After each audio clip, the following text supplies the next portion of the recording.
നമസ്കാരം. +2 ഫിസിക്സ് ക്ലാസ്സിലേക്ക് സ്വാഗതം. മൂവിംഗ് ചാർജസ് ആൻഡ് മാഗ്നറ്റിസം എന്ന 4-ാം അധ്യായത്തിനാണ് കഴിഞ്ഞ ക്ലാസ്സിൽ തുടക്കം കുറിച്ചത്.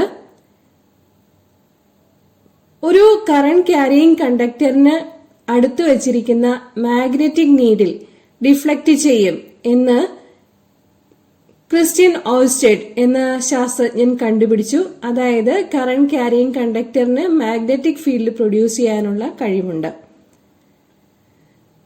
മാഗ്നറ്റിക് ലോറൻസ് ഫോഴ്സ് എന്താണെന്ന് മനസ്സിലാക്കി. Q ചാർജ് ഉള്ള ഒരു പാർട്ടിക്കിൾ v വെലോസിറ്റിയിൽ B മാഗ്നറ്റിക് ഫീൽഡിലേക്ക് പ്രവേശിക്കുകയാണെങ്കിൽ അതിൽ അനുഭവപ്പെടുന്ന force F = Q × V × B ആയിരിക്കും. അല്ലെങ്കിൽ F = QVB sin θ. മാഗ്നിറ്റ്യൂഡ് എടുക്കുമ്പോൾ ഈ ഫോഴ്സിനെ പറയുന്ന പേരാണ് magnetic Lorentz force. Lorentz force static ചാർജിനെയും ഡൈനാമിക് ചാർജിനെയും സംബന്ധിച്ച് പറയുന്നതാണ്. The total force acting on a particle, charged particle, which is given by Q × E + V × B എന്നുള്ളതാണ്. ചാർജ് റെസ്റ്റിലാണെങ്കിൽ V = 0 എന്ന് പറയാം. ആ സമയത്ത് F = QE എന്നുള്ള സ്റ്റാറ്റിക് ചാർജിന്റെ ഇക്വേഷൻ കൃത്യമാവുകയും ചെയ്യും. ഒരു കാര്യം പ്രത്യേകം ഓർമ്മിപ്പിച്ചുകൊള്ളട്ടെ, നോട്ട്സ് തന്നിട്ട് അത് വിശദീകരിക്കുന്ന രീതിയിലാണ് ക്ലാസ് പുരോഗമിക്കാറുള്ളത്. നോട്ട്സ് വ്യക്തമായി കാണണമെന്നുണ്ടെങ്കിൽ വീഡിയോ ക്വാളിറ്റി 780 പിക്സലിൽ സെറ്റ് ചെയ്താൽ നന്നായിരിക്കും. മിക്കവരും ഫോണിലായിരിക്കും യൂട്യൂബ് ഓപ്പൺ ആക്കുന്നതെന്ന് വിചാരിക്കുന്നു. അങ്ങനെയെങ്കിൽ വലതുവശത്തെ മുകൾ ഭാഗത്ത് 3 ഡോട്ടുകളുണ്ട്. ആ 3 ഡോട്ടുകളിൽ ടച്ച് ചെയ്താൽ വീഡിയോ ക്വാളിറ്റി 780 പിക്സലിലാക്കാം. നോട്ട്സ് വ്യക്തമായിട്ട് എഴുതിയെടുക്കാൻ പറ്റും. ഇനി വൈഫൈ ഉള്ളവരാണെങ്കിൽ 1080 പിക്സലിലിട്ടാൽ കുറച്ചുകൂടി വ്യക്തമായിട്ട് നോട്ട്സ് കാണാൻ പറ്റും. സ്റ്റെപ്സ് മാത്രം ഒന്നുപോലും വിട്ടുപോകാതെ തന്നിട്ടുണ്ട്. പരീക്ഷയ്ക്ക് എഴുതി കഴിഞ്ഞാൽ എല്ലാ പോയിന്റ്സും ഉള്ളതുകൊണ്ട് ഫുൾ മാർക്ക് കിട്ടും. അപ്പോൾ സ്ക്രീൻഷോട്ട് എടുത്തിട്ട് വേണമെങ്കിൽ നോട്ട്സ് നിങ്ങൾക്ക് എഴുതിയെടുക്കുകയും ആവാം. ഓക്കെ, അപ്പോൾ ഇനി നമുക്ക് motion of A charged particle in A magnetic field discuss ചെയ്യാം. മാഗ്നറ്റിക് ലോറൻസ് ഫോഴ്സിനെ കുറിച്ച് അറിയാം. FB = Q × V × B എന്നതാണ് magnetic Lorentz force. If a charged particle of charge Q enters a perpendicular magnetic field with a velocity V, then the force acting on that charge is given by F = Q × V × B = QVB sin θ = QVB. ഇവിടെ sin θ = sin 90 = 1 ആണ് perpendicular ആയിട്ട് enter ചെയ്യുമ്പോൾ. ഇനി നമുക്ക് ആലോചിക്കാനുള്ളത് ഈ force എന്തെങ്കിലും work ചെയ്യുന്നുണ്ടോ എന്നാണ്. ഫോഴ്സിന്റെ ഡിറക്ഷനിൽ ഡിസ്പ്ലേസ്മെന്റ് ഉണ്ടായാൽ മാത്രമേ ഫോഴ്സ് വർക്ക് ചെയ്തതായി കണക്കാക്കുകയുള്ളൂ. ഇവിടെ ഫോഴ്സും ഡിസ്പ്ലേസ്മെന്റും പെർപെൻഡിക്കുലർ ആയിട്ടാണ് വരുന്നത്. അല്ലെങ്കിൽ ഫോഴ്സും വെലോസിറ്റി വെക്ടറും പെർപെൻഡിക്കുലർ ആയിട്ടാണ് വരുന്നത്. അങ്ങനെയാകുമ്പോൾ വർക്കിന്റെ ഡെഫിനിഷൻ പ്രകാരം work W = vector F dot vector D എന്നുള്ളത് W = FD cos θ = FD cos 90 = 0 എന്ന് വരും. അതായത് ഒരു ചാർജ്ഡ് പാർട്ടിക്കിൾ പെർപെൻഡിക്കുലർ മാഗ്നറ്റിക് ഫീൽഡിൽ എൻറ്റർ ചെയ്യുകയാണെങ്കിൽ അത് വർക്കൊന്നും ചെയ്യുകയില്ല. വർക്ക് 0 എന്ന് പറഞ്ഞു കഴിഞ്ഞാൽ അത് എക്സിക്യൂട്ട് ചെയ്യുന്ന പാത്ത് സർക്കുലർ ആയിട്ടായിരിക്കും വരിക. Okay, the charge executes A circular motion inside the magnetic field. Okay, അപ്പോൾ എന്താ ഡിസ്പ്ലേസ്മെന്റ് 0 ആകുന്നത് സർക്കുലർ പാത്തിലായിരിക്കുമ്പോഴാണല്ലോ. അതുകൊണ്ടാണ് വർക്ക് W = 0 എന്ന് മറ്റൊരു രീതിയിൽ നമുക്ക് പറയാൻ സാധിക്കുക. ഇനി സർക്കുലർ പാത്ത് എക്സിക്യൂട്ട് ചെയ്യുമ്പോൾ അതിനൊരു സെൻട്രിപിറ്റൽ ഫോഴ്സ് ആക്ട് ചെയ്യുന്നുണ്ടാവും. ആ സെൻട്രിപിറ്റൽ ഫോഴ്സ് എന്ന് പറയുന്നത് mv²r ആയിരിക്കും. m മാസുള്ള പാർട്ടിക്കിൾ v വെലോസിറ്റിയിൽ r റേഡിയസ് ഉള്ള സർക്കുലർ പാത്തിലാണ് മൂവ് ചെയ്യുന്നതെങ്കിൽ സെൻട്രിപിറ്റൽ ഫോഴ്സിന്റെ മാഗ്നിറ്റ്യൂഡാണ് mv²r എന്ന് പറയുന്നത്. ഈ സെൻട്രിപിറ്റൽ ഫോഴ്സ് പ്രൊവൈഡ് ചെയ്യുന്നത് നമ്മുടെ FB ആണ്, അല്ലെങ്കിൽ QVB ആണ്. Okay, or R = mv/qb. ഇതിൽ നിന്നും മനസ്സിലാക്കാൻ പറ്റുന്നത് ചാർജ്ഡ് പാർട്ടിക്കിളിന്റെ മൊമെന്റം കൂടുകയാണെങ്കിൽ സർക്കുലർ പാത്തിന്റെ റേഡിയസും കൂടുന്നതായിരിക്കും എന്നാണ്. ഒരു ചാർജ്ഡ് പാർട്ടിക്കിൾ മാഗ്നറ്റിക് ഫീൽഡിലേക്ക് θ = 90 ഡിഗ്രി അല്ലാതെ മറ്റേതെങ്കിലും ഒരു ആംഗിളിൽ എൻ്റർ ചെയ്യുകയാണ് എന്ന് വിചാരിക്കുക. അങ്ങനെയാണെങ്കിൽ ആ ചാർജ്ഡ് പാർട്ടിക്കിളിന്റെ പാത്ത് എന്തായിരിക്കും? θ = 90 ഡിഗ്രി ആയിരിക്കുമ്പോൾ സർക്കുലർ പാത്ത് ആയിരിക്കും എക്സിക്യൂട്ട് ചെയ്യുക എന്ന് നമ്മൾ പറഞ്ഞു കഴിഞ്ഞു. ഇത് തീറ്റയ്ക്ക് മറ്റേതെങ്കിലും വാല്യൂ ആണ് ഉള്ളതെങ്കിൽ എന്തായിരിക്കും? അപ്പോൾ ഹെലിക്കൽ പാത്താവും ചാർജ്ഡ് പാർട്ടിക്കിൾ എക്സിക്യൂട്ട് ചെയ്യുക. ഹെലിക്കൽ പാത്തിന്റെ ഡെമോൺസ്ട്രേഷൻ ഇവിടെ കാണിച്ചിട്ടുണ്ട്. Clear? Now let us discuss the motion of a charged particle in combined electric and magnetic fields. Force acting on a charge in a uniform electric field is given by Fe = QE. ഇത് നമുക്കറിയാവുന്ന കാര്യമാണ് അല്ലേ?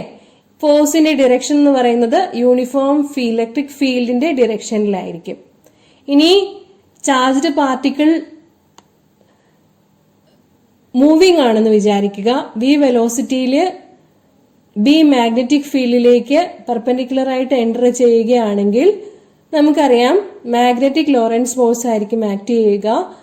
അതിന്റെ value FB = QVB ആയിരിക്കും. Q × V×B. Okay, this force is acting perpendicular to both V and B. ഡെമോൺസ്ട്രേഷനുകൾ ശ്രദ്ധിക്കുക. Electric ഫീൽഡിന്റെയും magnetic ഫീൽഡിന്റെയും values adjust ചെയ്ത് അത് രണ്ടും ഈക്വൽ ആക്കുകയാണെന്ന് വിചാരിക്കുക. അങ്ങനെയുള്ളൊരു ഫീൽഡിലേക്കാണ് ഒരു ചാർജ്ഡ് പാർട്ടിക്കിൾ എൻ്റർ ചെയ്യുന്നതെന്നിരിക്കട്ടെ. നമുക്ക് കാണാൻ പറ്റുന്നത് എന്താണ്? ആ ചാർജ്ഡ് പാർട്ടിക്കിൾ അൺഡിഫ്ലക്റ്റഡ് ആയിട്ട് മൂവ് ചെയ്യുന്നതായിരിക്കും. എന്താണ് ഇതിന് കാരണം? ഇലക്ട്രിക് ഫീൽഡിന്റെയും മാഗ്നറ്റിക് ഫീൽഡിന്റെയും വാല്യൂസ് ഈക്വൽ ആയിട്ട് വെച്ച് കഴിഞ്ഞാൽ QE = QVB എന്ന് കിട്ടുന്നതായിരിക്കും. Then velocity of the charged particle will be E/B. ഇവിടെ വെലോസിറ്റി V E/B എന്നുള്ളത് അൺഡിഫ്ലക്റ്റഡ് വാല്യൂ ആണ്. ഇതില് മാസും ചാർജും ഒന്നും വരുന്നില്ല. ഇങ്ങനെ velocity perpendicular electric and magnetic ഫീൽഡില് സെലക്ട് ചെയ്യാൻ സാധിക്കും. ചാർജ്ഡ് പാർട്ടിക്കിളിന്റെ വെലോസിറ്റി സെലക്ട് ചെയ്യാൻ സാധിക്കും. V = E/B എന്നുള്ളതിനെ പറയുന്ന പേരാണ് വെലോസിറ്റി സെലക്ടർ. ഇമ്പോർട്ടന്റ് ആണ് ഇത് കാര്യം. Adjusting the values of electric and magnetic fields such that the force due to these two fields become equal, then velocity of the charged particle will be V = E/B, and that is called velocity selector. Next, let us discuss cyclotron. It is a device used to accelerate charged particles to high energy. Charged പാർട്ടിക്കിൾസിനെ high എനർജിയിലേക്ക് accelerate ചെയ്യിക്കണം. അതിനുവേണ്ടി മുൻപ് ഉപയോഗിച്ചിരുന്ന ഡിവൈസാണ് cyclotron. അതിന്റെ theory വളരെ important ആണ്. സൈക്ലോട്രോൺ ഡിസൈൻ ചെയ്തത് ലോറൻസും ലിവിങ്സ്റ്റണുമാണ്. അവരുടെ ചിത്രങ്ങൾ കാണിച്ചിട്ടുണ്ട്. എന്തെല്ലാമാണ് സൈക്ലോട്രോണിന്റെ ഭാഗങ്ങൾ? സൈക്ലോട്രോണില് ഇലക്ട്രിക് ഫീൽഡ് ഉപയോഗിക്കുന്നുണ്ട്, മാഗ്നറ്റിക് ഫീൽഡും ഉപയോഗിക്കുന്നുണ്ട്. ഇലക്ട്രിക് ഫീൽഡ് പ്രൊവൈഡ് ചെയ്യാൻ വേണ്ടിയിട്ട് ഒരു RF oscillator, radio frequency oscillator കൊടുക്കുന്നുണ്ട്. മാഗ്നറ്റിക് ഫീൽഡ് പ്രൊവൈഡ് ചെയ്യാനായിട്ട് വളരെ ശക്തിയുള്ള ഒരു കാന്തം കാണിച്ചിട്ടുണ്ട്. നോർത്ത് പോളും സൗത്ത് പോളും ഒക്കെ കാണിച്ചിട്ടുണ്ട്. ഇലക്ട്രിക് ഫീൽഡും മാഗ്നറ്റിക് ഫീൽഡും ഇവിടെ പെർപെൻഡിക്കുലർ ആയിട്ട് വരത്തക്ക രീതിയിലുള്ള ഒരു പ്രത്യേക സെറ്റപ്പാണ് ഇവിടെ ഉള്ളത്. ഇവിടെ ഡീസ് എന്ന് പറയുന്ന രണ്ട് ഭാഗങ്ങൾ കാണാം. ഡീസ് എന്ന് പറയാൻ കാരണം അതിന് ഇംഗ്ലീഷ് അക്ഷരമാലയിലെ ക്യാപിറ്റൽ ലെറ്റർ ഡിയുടെ ഷേപ്പ് ഉള്ളത് കൊണ്ടാണ് ഡീസ് എന്ന് പറയുക. D1 D2 ആണ് ഡീസിനെ റെപ്രസെന്റ് ചെയ്യുന്നത്. പി എന്ന് കാണിച്ചിരിക്കുന്നത്, നടുവിൽ കാണിച്ചിരിക്കുന്നത് സോഴ്സ് ഓഫ് ചാർജ്ഡ് പാർട്ടിക്കിൾ ആണ്. ഇവിടെ മാഗ്നറ്റിക് ഫീൽഡ് പ്രൊവൈഡ് ചെയ്യാൻ വേണ്ടിയിട്ട് ശക്തിയുള്ളൊരു കാന്തം വെച്ചിട്ടുണ്ട്. ഇലക്ട്രിക് ഫീൽഡ് കൊടുക്കാൻ വേണ്ടിയിട്ട് ആർ എന്ന് കാണിച്ചിരിക്കുന്നത് റേഡിയോ ഫ്രീക്വൻസി ഓസിലേറ്ററിനെ സൂചിപ്പിക്കുന്നു. ഓക്കെ, ഇവിടെ എന്താണ് സംഭവിക്കുന്നത്? ആദ്യം ഇലക്ട്രിക് ഫീൽഡ് ചാർജ്ഡ് പാർട്ടിക്കിളിന് കൊടുക്കും. അത് RF ഓസിലേറ്റർ വെച്ചിട്ടാണ് ചാർജ്ഡ് പാർട്ടിക്കിളിൽ ഇലക്ട്രിക് ഫീൽഡ് അപ്ലൈ ചെയ്യുക. ഈ ഇലക്ട്രിക് ഫീൽഡ് എന്ന് പറയുന്നത് മാഗ്നറ്റിക് ഫീൽഡിന് പെർപെൻഡിക്കുലർ ആയിട്ട് വരത്തക്ക രീതിയിൽ ആയിരിക്കും. സൈക്ലോട്രോൺ എങ്ങനെയാണ് വർക്ക് ചെയ്യുന്നത്? ഡീസിന്റെ അകത്ത് ഇലക്ട്രിക് ഫീൽഡ് ഉണ്ടായിരിക്കില്ല, പക്ഷെ മാഗ്നറ്റിക് ഫീൽഡ് ഉണ്ടാവും. കാരണം ഡീസ് മാഗ്നറ്റിക് ഫീൽഡിലാണല്ലോ വെച്ചിരിക്കുന്നത്. ഡയഗ്രത്തിൽ നിന്ന് അത് ക്ലിയർ ആണ്. റേഡിയോ ഫ്രീക്വൻസി ഓസിലേറ്റർ വെച്ചിട്ട് ചാർജിനെ ആക്സിലറേറ്റ് ചെയ്യും. മാഗ്നറ്റിക് ഫീൽഡ് പെർപെൻഡിക്കുലർ ആയിട്ടാണ് അപ്ലൈ ചെയ്യുക. അപ്പോൾ നമ്മുടെ charged particle circular motion execute ചെയ്യും. പ്രോപ്പറായിട്ട് ആക്സിലറേറ്റ് ചെയ്ത് കഴിഞ്ഞാൽ frequency of rotation of the charged particle and frequency of radio frequency oscillator രണ്ടും തുല്യമാക്കാൻ സാധിക്കുന്നതായിരിക്കും. ഓക്കെ, അപ്പോൾ നമ്മൾ പറഞ്ഞു ഇവിടെ സർക്കുലർ മോഷൻ ആണ് എക്സിക്യൂട്ട് ചെയ്യുക. പെർപെൻഡിക്കുലർ മാഗ്നറ്റിക് ഫീൽഡിലേക്ക് ഒരു ചാർജ്ഡ് പാർട്ടിക്കിൾ എൻറ്റർ ചെയ്യുന്നു. അപ്പോൾ ഉള്ള കണ്ടീഷൻ mv²/r = qvb എന്നുള്ളതാണ്. r = qv / mb എന്നുള്ളതാണ്. ഓക്കെ, ഇനി time period of rotation, charged പാർട്ടിക്കിളിന്റെ ടൈം പീരീഡ് ഓഫ് റൊട്ടേഷൻ എന്തായിരിക്കും? സർക്കുലർ പാത്ത് ആണ് എക്സിക്യൂട്ട് ചെയ്യുന്നത്. അപ്പോൾ ടൈം പീരീഡ് എന്ന് പറയുന്നത് ഡിസ്റ്റൻസ് ബൈ വെലോസിറ്റി. ഡിസ്റ്റൻസ് എന്നുള്ളത് സർക്കുലർ പാത്തില് 2πr ആയിരിക്കും. വെലോസിറ്റി v ആയിരിക്കട്ടെ. അങ്ങനെയാവുമ്പോൾ t = 2π/v ഇൻറ്റു നമ്മുടെ റേഡിയസ് ഓഫ് ദി സർക്കുലർ പാത്തിന്റെ വാല്യൂ കൊടുത്തു കഴിഞ്ഞാൽ t = 2πm / qb എന്ന് കിട്ടുന്നതായിരിക്കും. ഇതിൽ നിന്നും cyclotron frequency, reciprocal of time period of oscillation, അതെടുക്കുമ്പോൾ കിട്ടുക µc, cyclotron frequency = 1/t = qb/2πm എന്നായിരിക്കും. ചാർജ്ഡ് പാർട്ടിക്കിളിന്റെ കൈനറ്റിക് എനർജിയുടെ എക്സ്പ്രഷൻ എന്തായിരിക്കും? നമുക്കറിയാം വെലോസിറ്റി v = qbr / m എന്നായിരിക്കും. വെലോസിറ്റി കൂടുതലായിരിക്കുമ്പോൾ റേഡിയസ് ഓഫ് ദി സർക്കുലർ പാത്തും കൂടുതലായിട്ട് വരും. മാക്സിമം റേഡിയസ് പോസിബിൾ ആവുന്നത് ഡിയുടെ റേഡിയസ് ആണ്. Okay, that is r = R. അങ്ങനെ വരുമ്പോൾ വെലോസിറ്റി മാക്സിമം ആയിട്ടായിരിക്കും കിട്ടുക. So when r = R, the velocity is maximum and that maximum value of velocity is given by V maximum = qb R / m. Kinetic energy expression അറിയാം, half mv². V maximത്തിന്റെ value എക്സ്പ്രഷനിൽ substitute ചെയ്ത് കൊടുക്കുമ്പോൾ നമുക്ക് kinetic എനർജിയുടെ expression കിട്ടുക q² b² r² / 2m എന്നായിരിക്കും. Okay, Q charged പാർട്ടിക്കിളിന്റെ charge, B magnetic ഫീൽഡിന്റെ value, R radius of the D, M mass of the charged particle. So this is the expression for the maximum kinetic energy of the charged particle in a cyclotron. സൈക്ലോട്രോണിന്റെ യൂസസും ലിമിറ്റേഷൻസും കൊടുത്തിരിക്കുന്നു. Uses വായിച്ചു പഠിക്കാനുള്ളതേ ഉള്ളൂ. Nuclear റിയാക്ഷൻസിൽ high energy particle collisions വേണം. അതിനുള്ള highly accelerated motion of charge particles produce ചെയ്യാനായിട്ട് സൈക്ലോട്രോൺ ഉപയോഗിച്ചിരുന്നു. പിന്നെ 2 യൂസസ് കൂടി കൊടുത്തിട്ടുണ്ട്. ലിമിറ്റേഷൻസ് ആണ് ഏറ്റവും പ്രധാനം. ലിമിറ്റേഷൻസ് എന്ന് വെച്ചാൽ ചാർജ്ലെസ് പാർട്ടിക്കിൾസിനെ ആക്സിലറേറ്റ് ചെയ്യാൻ സാധിക്കുകയില്ല.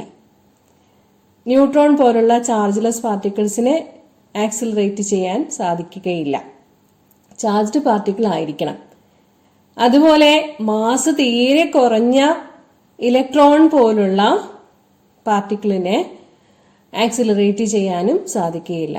അപ്പോൾ ഒരു പരിഗണിക്കത്തക്ക മാസുള്ള ചാർജ്ഡ് പാർട്ടിക്കിൾ ആണെങ്കിൽ മാത്രമേ സൈക്ലോട്രോൺ ഉപയോഗിച്ച് ആക്സിലറേറ്റ് ചെയ്യാൻ സാധിക്കുകയുള്ളൂ. അതാണ് സൈക്ലോട്രോണിന്റെ ഒരു പ്രധാനപ്പെട്ട ലിമിറ്റേഷൻ. സൈക്ലോട്രോൺ ആണ് ഇന്നത്തെ ക്ലാസ്സിൽ നമ്മൾ പ്രധാനമായിട്ടും ഡിസ്കസ് ചെയ്തത്. മനസ്സിലായിട്ടുണ്ടാവും എന്ന് വിചാരിക്കുന്നു. പരീക്ഷയ്ക്ക് 4 മാർക്കിന്റെ ചോദ്യമായിട്ട് എപ്പോഴും ചോദിക്കാറുള്ളതാണ്. പഠിക്കണം. സ്റ്റെപ്സ് ഇതുപോലെ തന്നെ സ്ക്രീൻഷോട്ട് എടുത്ത് എഴുതി പഠിക്കുക. പരീക്ഷയ്ക്ക് ഇത് വരട്ടെ എന്ന് ആശംസിക്കുന്നു. എല്ലാവർക്കും എഴുതാൻ പറ്റട്ടെ എന്നും ആശംസിക്കുന്നു. താങ്ക്